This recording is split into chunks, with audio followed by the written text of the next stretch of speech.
சாதிய கொடுமை என்பது என்ன? ஒரு இனத்தை மேலுக்கு வராமல் அவர்களை பழித்து அடக்கி ஒடுக்கி வாழ்வது சாதிய கொடுமை.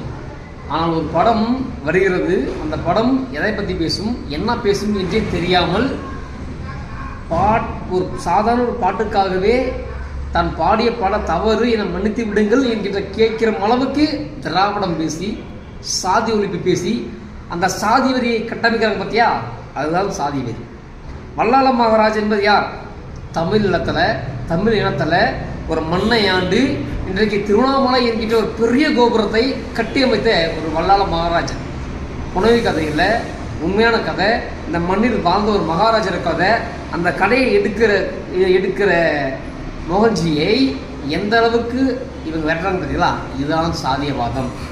ஏன் சொல்லுறேன்னா, இந்த சின்மகி பின்னாடி எனக்கு தெரிஞ்சு திராவிட முன்னேற்ற கழகம் அதில் கண்டிப்பாக முக்கியமாக ஏவா வேலு அவர்கள் இருப்பார்கள் என்கின்ற ஒரு நம்பிக்கை எனக்கு உண்டு. என்ன, கொஞ்ச நாளைக்கு முன்னாடி போயிட்டு அன்புமணி சொன்னார், இந்த வல்லாள மகாராஜன் என் மன்னன், என் பாட்டன், அந்த பாட்டன் கட்டிய கோவிலில் ஒரே ஒரு வன்னியர் கூட அறங்காலத்துறையில் இல்லை. சரி, வன்னியரை விட்டுவிடு, அங்கே இருக்கக்கூடிய பட்டியல் சமுதாயம், பறவை சமுதாயம் அவர்கள் கூட இல்லை. ஆனால் ஒட்டுமொத்தமாக தெலுங்கு மொழி பேசக்கூடிய வஜ்ரவேலு, ஏவா வேலு, இந்த இனத்தை சேர்ந்தவர்கள் அதிகமாக இருக்காங்க என்கிட்ட ஒரு சமூக நீதியை பற்றி பேசலாம். அதனால் இந்த படம் வந்துவிட்டால் தமிழர்கள், தமிழ்குடி சார்ந்தவர்கள் கண் விழித்துக் கொள்வார்கள். அதனால் இப்பொழுதே இதை அடிக்க வேண்டும் என்று இந்த திராவிட எச்சைகள் இறங்கி வேலை செய்கிறது. அந்த திராவிடத்திற்கு உள்ள அந்த எச்சைகள் அந்த அளவுக்கு வலிமையாகவும் வீரியமாக இருக்கும் பொழுது அதே திராவிட இருக்கக்கூடிய வன்னியனே உங்களுக்கு சூடும் சொறையும் கொஞ்சம் கூட இல்லையா? சாதி இல்லை இல்லை இல்லை என்று சொல்லி இந்த மண்ணில் வந்த சாதியெல்லாம் அழிச்சு அதை சமாதிக்கிட்டு இருக்கான். ஆனால் நீ மட்டும் என்ன பண்ணிக்கிட்டு இருக்க?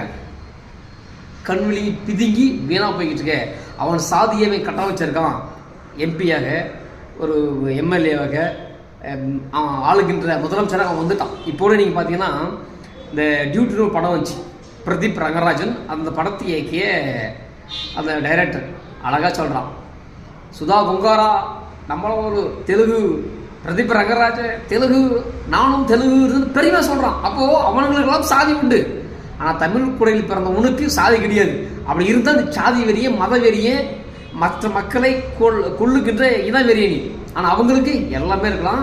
அவங்க நாட்களை தேடி தேடி தேடி அரையாந்தில் உட்கார வைக்கலாம், அமர வைக்கலாம், ஆளலாம், வாழலாம். ஆனால் நீ வாழக்கூடாது, ஆளக்கூடாது. அதனால தான் இந்த திரௌபதி 2 என்கின்ற ஒரு வரலாற்று காவியம். நீ நல்லா தெரிஞ்சுக்கோ. பாகுபலின்னு ஒரு படம், கற்பனை, பல கோடி ரூபாய் சமாளிச்சான். காந்தாரா ஒரு மண்ணின் கதை, அவனும் பல கோடி ரூபாய் சமாளிச்சான். அப்போ தமிழ்நாட்டில் எடுத்த அதே மாதிரியான மண்ணின் கதைகள் நீங்கள் 1001 எடுத்துங்க, பிச்சைக்காரனை கேவலமாக காமிச்சுப்பாங்க அந்த படத்தில். 1001 ராஜாக்களை, மன்னர்களை அந்த அளவுக்கு பின்தொடர முடியாது, அப்படியே ஆபத்து உருவாக்கி சென்ற அவர்கள் அங்கே எப்படி வந்துட்டு இருப்பாங்க?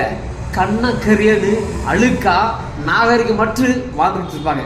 ஏண்டா, தன்னால வரமுள்ள ஒரு பெரிய ஆபத்தை உருவாக்கிச்சு அவன் பாதுகாப்பு போயிருக்கானா, அப்போ அந்த இடத்துல உன்னை கட்டமைப்பு எப்படி இருந்திருக்கும், அந்த இடத்துல எப்படி வாழ்ந்துருப்பான். ஆனால் அதெல்லாம் விட்டு அவனை கண்ண கரியனு வாந்தெடுக்கிற மாதிரி காமிச்சிருப்பாங்க. சரி, அது போட்டோம். அதுக்கப்புறம் அரவான் என்ற படத்தில் தமிழர்கள் எப்படி இருப்பாங்க? திருடுகளை காமிச்சிருப்பாங்க.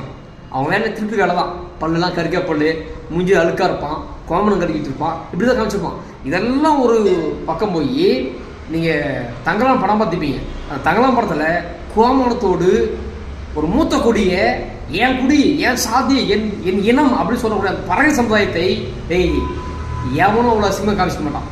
அப்படி காமிச்சிருக்கான்.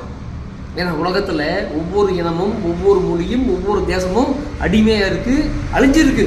அதுலேருந்து மீண்டு வந்த எத்தனையோ சமூகங்கள் நாங்கள் இப்படி தான் அழுந்தோம்னு காமிக்கலை, ஆனால் நாங்கள் இப்படி தான் வாழ்ந்தோம் அப்படின்னு சொல்லி காமிச்சிருக்காங்க. ஆனால் தமிழ் சமுதாயம் மட்டும்தான் நான் இப்படி தான் வாழ்ந்தேன், இப்படி தான் இருந்திருக்கு சொல்லி சொல்லி சொல்லி சொல்லி அந்த மனநிலையை இன்னும் அமுக்கி வச்சுக்கிட்டே இருக்காங்க. இந்த வெளிப்பாடு தான் நீங்கள் திரௌபதி படத்தை எப்படியாவது முடக்கே தீரணும் அப்படின்னு சொல்லிட்டு ஏவா வேலு அவர்களும், திராவிட கழகங்களும், இந்த தெலுங்கு மொழி பேசக்கூடிய இந்த அயோக்கியர்களும் என்ன பண்ணுறாங்க? இந்த படத்தை எதிர்க்க ஆரம்பிக்கிறாங்க. அப்போது இந்த தமிழ் குடியிருந்த தமிழர்கள், ஒவ்வொரு தமிழனும் இந்த படத்தை ஆதரிக்கணும், நீங்கள் பார்க்கணும். இது வரலாறு, நம் மன்னனின் வரலாறு.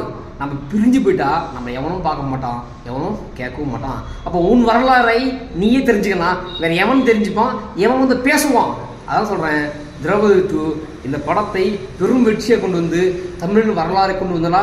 இந்த படம் வெற்றி அடிச்சா நான் இப்பயும் சொல்கிறேன், நீ பாகுபலி 2 எப்படி பார்த்தேன், நீ காந்தாரா 2 எப்படி பார்த்த, அந்த மாதிரி மோகன்ஜி அவர்கள் அடுத்து ராஜராஜ சோழன் அவன் எப்படி வாழ்வான், அந்த ராஜகோபுரத்தை எப்படி கட்டினான் என்கிற வரலாற்றை நிச்சயமாக எடுப்பார். நீங்கள் பொன்னியின் செல்வன் படம் பார்த்துப்பீங்க. அந்த பொன்னியின் செல்வனில் ராஜராஜ சோழன் ஆதித்ய கரிகாலன் கேவலம் ஒரு பெண்ணுக்காக போய் செத்து போயிட்டான், ஒரு பெண்ணுக்காக மது குறிச்சி தன் உயிரை மாற்றிக்கிட்டான், ஒரு கோலை அப்படின்ற ஒரு கட்டமைப்பை எச்சப்பைய மணிரத்னம் கட்டமைச்சார். ஆனால் உண்மை சொல்வது என்ன, செப்பேட்டுக்கு சொல்வது என்ன, கல்வெட்டுக்கு சொல்வது என்ன, கரிகால ஆதித்ய கரிகால சோழனை கிட்டத்தட்ட 4 பிராமணர்கள் கூடவே இருந்து குடிபெடுத்தார்கள் அப்படின்ற செப்பேடு இருக்கு.